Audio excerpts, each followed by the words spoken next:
Nah, hari ini kita bakal bahas mengenai preparasi dari GTJ disertai dengan pontiknya. Nah, mungkin sebelum kita masuk ke cara preparasi, ke pontiknya, kita review terlebih dahulu GTJ itu kapan dipakainya. Nah, jadi di sini ada indikasi dan kontraindikasi dari GTJ. Nah, untuk GTJ itu sendiri dia digunakan ketika terjadi kehilangan gigi dengan ruang edentulus yang pendek atau span edentulus yang pendek.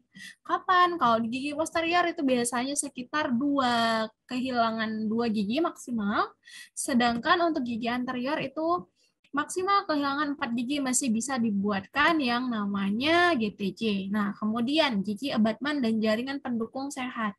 Bagaimana yang disebut sehat? Tidak ada kegoyangan gigi abutmennya, kemudian jaringan pendukungnya itu seperti tulang alveolisnya itu kondisinya masih cukup tinggi. Gitu. Kemudian stabilisasi dan splinting gigi.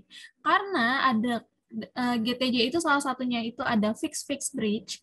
Nah, karena dia bersifat kaku, fixed bridge itu bersifat kaku, dia bisa digunakan sebagai komponen splinting juga. Gitu. Jadi GTJ dapat digunakan untuk splinting. Kemudian persyaratannya adalah oral hygiene pasien baik. Gitu. Kalau misalnya pasien dengan oral hygiene buruk kita gunakan GTJ, nah itu kemungkinan bakal terjadi karies yang banyak ya, karies sekunder terutama pada area gigi abutmennya. Kemudian ketika protesa lepasan tidak diindikasikan. Ini nanti kita lihat di belakang. Nah, untuk kontraindikasinya apa aja? Ruang edentulus panjang, misalnya pada posterior sudah terdapat kehilangan 3 gigi atau lebih. Kemudian misalnya tidak terdapat di paling belakang, kalau di penggunaan GTJ, kemudian sebelah kanan ada kehilangan gigi, sebelah kiri ada kehilangan gigi. Tiruan jembatan, tapi kemudian kehilangan jaringan parah dari edentulus ridge. Nah, ini misalnya pada area anterior ya, misalnya pada area anterior di mana ridge-nya itu sudah resorpsi parah, misalnya sudah resorpsinya itu sudah sangat parah. Nah, pada area anterior tersebut tidak disarankan lagi untuk menggunakan GTJ. Kenapa? Karena GTJ itu tidak ada basisnya, tidak ada basis akriliknya yang dapat menutupi kondisi ridge yang resorpsi tersebut, sehingga kurang estetis digunakan untuk kondisi tersebut. Nah, kemudian pasien dengan oral hygiene buruk, ini ya nanti lebih berisiko besar untuk yang namanya karies sekunder. Kemudian pasien muda dengan kamar pulpa besar. Kenapa? Karena nanti akan melibatkan preparasi dari gigi abutmennya gitu. Nanti pulpanya dapat teriritasi. Maka pada pasien muda dengan kamar pulpa besar tidak disarankan sebenarnya. Kalaupun nanti akan digunakan GTJ, dia menggunakan yang namanya adhesive bridge. Pasien tua dengan gigi yang rapuh. Nah, ini berkaitan dengan kondisi gigi abutmen yang tidak ideal. Kemudian pasien dengan kompromis medis. Kita lihat di belakang. Nah, ini ada jenis-jenis dari gigi tiruan jembatan. Jadi nggak cuma satu ya tipenya. Ada fixed bridge, ini gigi tiruan jembatan konvensional yang biasa kita kenal. Kemudian ada semi-rigid fixed bridge, ada cantilever, ada spring bridge, ada adhesive bridge. Yang namanya fixed bridge, dia itu konektornya nanti rigid, kaku, tidak bisa digerakkan. Kapan digunakannya? Ketika gigi abutmennya itu memenuhi persyaratan gigi abutmen ideal, alias tidak ada kelainan. Apa aja persyaratannya nanti kita lihat di belakang.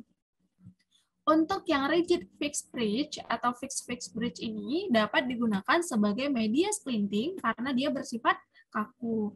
Kemudian ada yang namanya semi rigid fixed bridge. Nah, di sini ada konektor yang dapat menghasilkan pergerakan. Makanya namanya konektor non rigid. Kapan dia digunakan? Ketika gigi abutmen tidak berada pada lengkung yang sama. Atau misalnya gigi abutmennya itu miring, tidak ideal, itu bisa kita gunakan juga yang namanya semi-rigid fixed bridge. Atau terdapat kehilangan gigi, misalnya kayak gini kehilangan gigi, yang dibatasi oleh pier abutment, Pair abutment itu merupakan abutment yang berada di tengah-tengah antara dua gigi yang hilang. Nah, ini gigi yang hilang, kemudian ini gigi yang hilang, yang tengah inilah yang disebut sebagai pair abutment. Pada area pair abutment tersebut tidak disarankan untuk menggunakan yang namanya konektor rigid gitu. Makanya digunakan konektor non rigid. Alhasil yang digunakan adalah semi rigid fixed bridge. Kemudian cantilever bridge. Untuk cantilever bridge ini di umumnya, atau bisa kita sebut sebagai abutment-nya itu hanya ada pada satu sisi aja, tidak pada mesial distal gitu. Kalau misalnya yang rigid fixed bridge tadi dia berada pada mesial distal abutment-nya, untuk semi rigid fixed bridge juga abutment-nya itu berada di mesialnya dan di distal area gigi yang hilang. Untuk cantilever bridge ini dia hanya ada pada satu sisi aja. Biasanya hanya pada mesialnya aja. Contohnya apa? Contohnya pada kondisi kehilangan gigi incisivus lateral rahang atas, itu bisa kita buatkan yang namanya cantilever bridge. Itu untuk cantilever tunggal. Untuk cantilever tunggal, dia hanya dua komponen ini aja. Gigi yang hilang dan gigi yang menjadi abutment, itu yang disebut sebagai cantilever tunggal. Ada juga yang namanya cantilever ganda. Nah, pada cantilever ganda ini abutment-nya itu lebih dari satu, kayak gambaran ini ya. Nah, kayak gambaran ini, dia sebenarnya yang hilang adalah molar 1. Karena mempertimbangkan untuk cantilever bridge itu ungkitannya sangat besar pada gigi abutment, maka digunakanlah ukuran pontik yang lebih kecil untuk menurunkan beban oklusal yang diberikan pada pontik tersebut gitu. Dan di sini digunakan abutment ganda. Ada dua abutment-nya menggunakan premolar 1 dan premolar 2.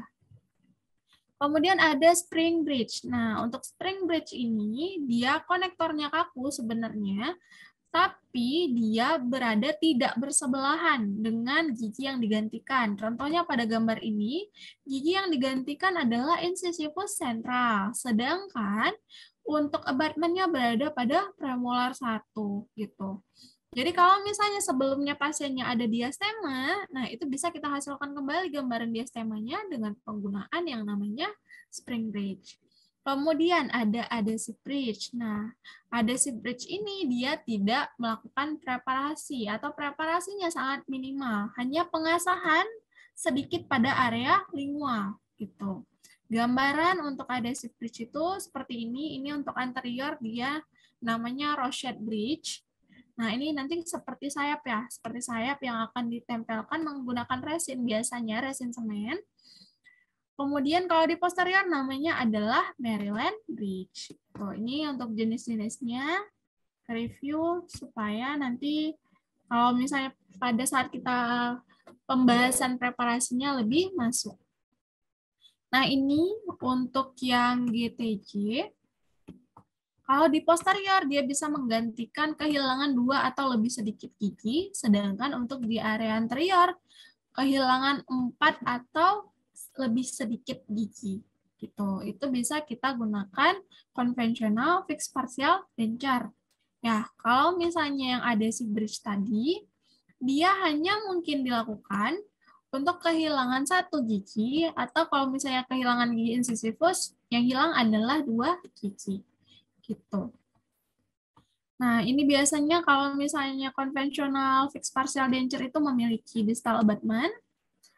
Kalau misalnya yang adhesif itu harus ada mesial dan distalnya. Kemudian, untuk kondisi ideal, itu kemiringannya harus 25 derajat paling maksimal. Sedangkan kalau yang namanya adhesif itu dia hanya memungkinkan untuk dibuat ketika kemiringannya 15 derajat. Paling maksimal kemiringannya 15 derajat. Tuh. Kemudian ini untuk kondisi-kondisi lain ya yang berkaitan dengan GTJ.